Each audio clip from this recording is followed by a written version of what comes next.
পৌরাণিক মতে প্রাচীন বাংলায় বিভিন্ন স্থানের মতন এই স্থানও ছিল জঙ্গলে ঘেরা, আর এখান থেকেই উৎপত্তি হয়েছিল অলৌকিক সব ঘটনাবলী। এখনও মনে করা হয় প্রাচীনকালের সেই হাড়িকাঠ এখনও জলে ডুবে রয়েছে। হয়তো এই হাড়িকাঠই নরবলি চলত। আবার এই পুকুর থেকেই উদ্ধার হয় 4টি প্রস্তরখণ্ড, তার মধ্যে 2টি দিয়ে তৈরি হয় মায়ের মূর্তি, আর 2টি প্রস্তরখণ্ড রয়েছে মন্দিরের গর্ভগৃহে ওঠার আগে সিঁড়ির 2 পাশে।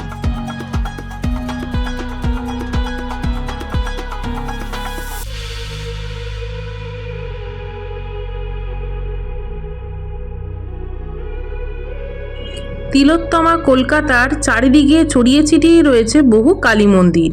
সেই কালী মন্দিরগুলিতে কিছু কিছু রহস্য ও কিছু গুপ্ত অলৌকিক ঘটনার ইতিহাস এখনও লুকিয়ে রয়েছে। তেমনই আজ আমি চলে এলাম বহু বছরের অতি প্রাচীন এক জাগ্রত কালীমাতার দর্শন করতে। এই কালীবাড়ির সাথে জড়িয়ে রয়েছে বিভিন্ন ইতিহাস, আরও রয়েছে রহস্য। কি রহস্য ও ইতিহাস জড়িয়ে রয়েছে এই কালী মন্দিরে তা আপনাদের জানাবই, আর তার সঙ্গে আপনাদের ঘুরে ঘুরে দেখাবো এই মন্দিরের চারিদিক। তাই সঙ্গে থাকুন আর দেখতে থাকুন। পাপিয়া ওয়ার্ল্ড চ্যানেলের পক্ষ থেকে আমি পাপিয়া। প্রথমে আপনাকে শিয়ালদা থেকে আসতে হলে ব্যারাকপুর, রানাঘাট, নৈহাটির মতন যে কোনো লোকাল ট্রেনে করে বেলঘরিয়া স্টেশনে নামতে হবে। তারপর 4 নম্বর প্ল্যাটফর্মের দিকে এসে 4 নম্বর সাবওয়ে দিয়ে ধরে নেমে গেলেই ব্রিজের তলায় দেখতে পাবেন অটো স্ট্যান্ড। সেখান থেকেই এক অটো ধরে আপনাকে বলতে হবে নিমতা কালীবাড়ি। অটো থেকে নেমে 5 মিনিটের হাঁটা পথেই আপনি পৌঁছে যেতে পারবেন সেই আদি নিমতা কালী মন্দিরে। আবার শ্যামবাজার কিংবা বিধাননগরের রুট ধরে আসতে চাইলে আপনি 201 বাসে করে এখানে চলে আসতে পারবেন।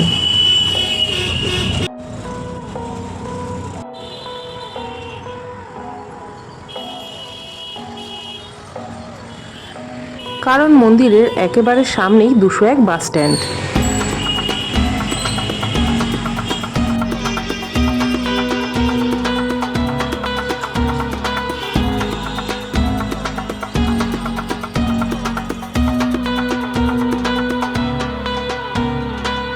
তাই এই রুট ধরে আসলেও আপনাদের কোনো রকম অসুবিধাই হবে না।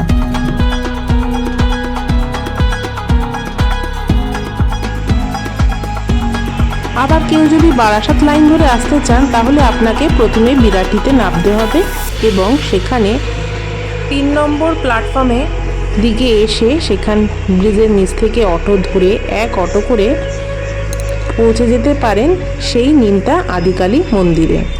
তাছাড়া এই মন্দিরে আসার জন্য গুগল ম্যাপের লিঙ্ক সহ অ্যাড্রেসের ডিটেলস আমি এই ভিডিও ডেসক্রিপশন বক্সে দিয়ে দিচ্ছি। এই মন্দিরে বিভিন্ন রহস্যের মধ্যে অন্যতম একটি হলো এখানকার কালী মূর্তির বৈশিষ্ট্য। মহাদেবের বুকের উপর মা কালীর ডান পায়ের পরিবর্তে বাম পায়ের অবস্থান। দেবী কালীর পরিচিত রুদ্রমূর্তি এখানে অন্তর্হিত। 4টি হাতের বদলে এখানে দেবীর 2টি হাত। ডান হাতে খড়গ ও বাম হাতে নরমুণ্ডের পরিবর্তে বরাভয়ের ইঙ্গিত।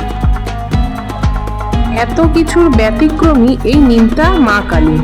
প্রতি রাতেই নাকি মায়ের পায়ের নুপুরের শব্দ শোনা যায়। অনেকেই নাকি এখনো মাঝরাতে বাসনের আওয়াজ পান। এখানে এসে কথা বলে জানতে পারি এই অতি প্রাচীন মন্দিরটির আনুমানিক বয়স 550 বছরেরও বেশি। এই মন্দিরের গেট দিয়ে প্রবেশ মাত্রই আমরা দেখতে পাচ্ছি বাঁধানো সিমেন্টের মেঝে এবং মূল গর্ভগৃহে প্রবেশের আগে সিঁড়ির 2 ধারে 2টি প্রস্তরখণ্ড এবং এই গর্ভগৃহে প্রবেশের ঠিক ডান দিকেই রয়েছে কোষ্ঠী পাথরের তৈরি শিবলিঙ্গ।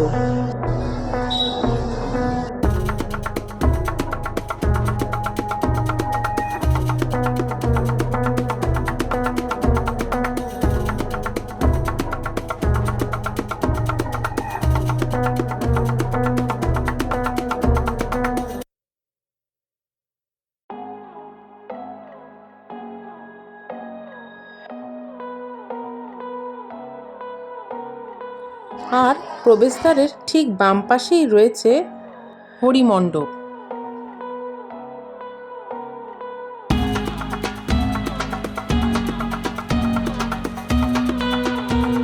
হরিমণ্ডপের মাঝে একটি স্তম্ভ, নিচের দিকে শ্রীকৃষ্ণের ছবি ও সুন্দর হরিমণ্ডপ বানানো হয়েছে।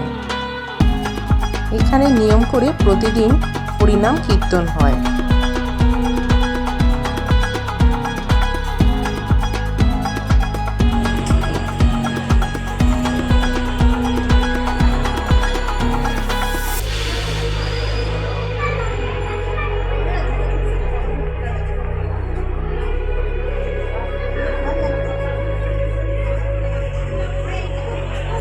উত্তর কলকাতার আদি জমিদার সাবর্ণ রায়চৌধুরীর পরিবার দ্বারা এই মন্দির প্রতিষ্ঠিত হয়।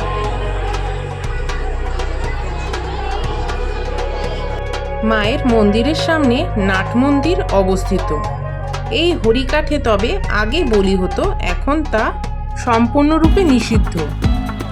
এখানে এসে জানতে পারলাম অনেক দূর দূরান্ত থেকে আসা বহু মানুষ, যারা নাকি কোনোদিনও এই মন্দিরে আসেননি, তারাও নাকি মায়ের স্বপ্নাদেশ পেয়ে মায়ের পুজো দিয়ে গেছেন।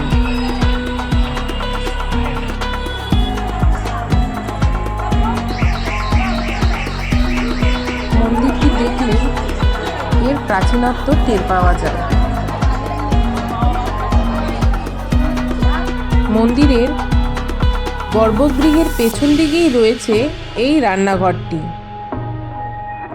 এখানে মায়ের ভোগের রান্না করা হয়।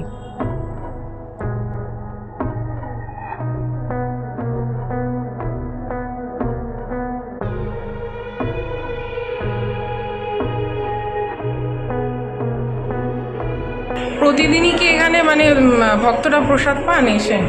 ভক্তরা প্রসাদ বলতে এখান থেকে যদি দিতে হয় আগে দিন বলতে হয়। আচ্ছা তার জন্য দক্ষিণা ধরে দিতে হয়। আচ্ছা। এবার আমাদের মাকে রেগুলার সাদা ভাত 5 রকম না হলে 7 রকম ভেজা দিতে তরকারি আপনার বিশেষ কিছু কিছু দিনে যেমন জয়মঙ্গল মানে আচ্ছা। বিপদ তারিখে নুন ছাড়া তরকারি লুচি সুজি, ঠিক আছে, চাটনি করে ভাজা লুচি করেন আর ভাত করেন, 5 রকম দিনের ভেজা দিতে। আচ্ছা।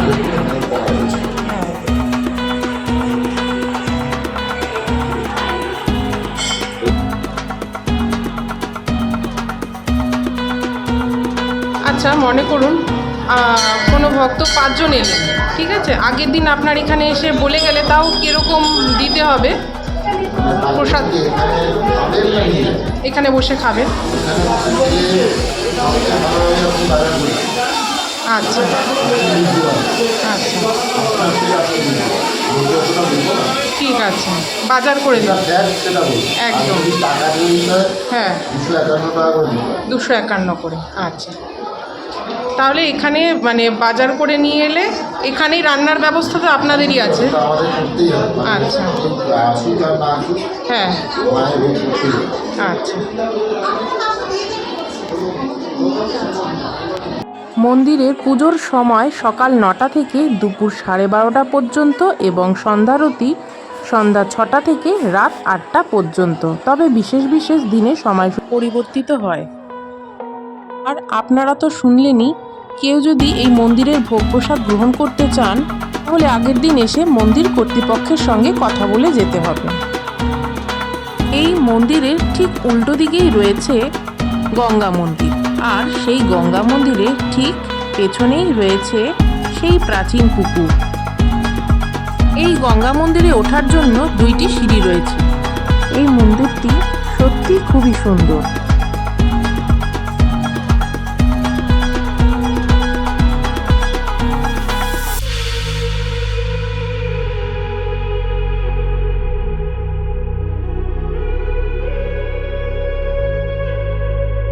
এই হলো মা গঙ্গার মূর্তি।